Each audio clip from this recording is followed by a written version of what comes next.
అందుకు గణపతి ఇక్కడ ప్రధానం. ఎప్పుడైనా బుద్ధి కుదరలేదన్నా, నిలకడగా లేదన్నా, బుద్ధి సరిగ్గా పనిచేయడం లేదన్నా ఈయన గట్టిగా పట్టుకుంటే అన్నీ కుదిర్చేవాడండి. గోపాల మంత్రం మన అనేక మార్లు ప్రవచనాల్లో చెప్పుకోవడం జరిగింది. శ్రీ కృష్ణాయ గోవిందాయ గోపీజన వల్లభాయ నమః.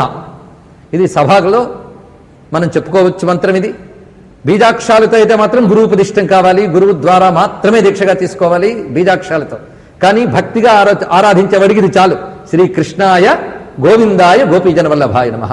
ఇది ఆయా మోహం నుంచి బయటకు లాగి ముక్తినివ్వగలిగిన గొప్ప మంత్రం. అందుకు ఇందులో ప్రధానమైన శబ్దం మళ్ళీ గోపీజన వల్లభట.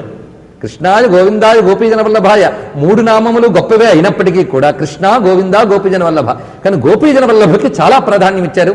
గోపాలారాధన, ఈ గోపాల ఆరాధన చాలా విశేషంగా ఉన్నది. ఇంకా చెప్పాలంటే సనత్కుమార సంహిత అనే మంత్రశాస్త్ర గ్రంథంలో గోపాల మంత్ర రాశి ఉందండి. అనేక మంత్రములు గోపాల మంత్రములు ఉన్నాయి. ఎన్ని మంత్రాలున్నా గోపాల అనొక్క మాట ఉన్నదే, అది చాలా ఉత్కృష్టమైన శబ్దం.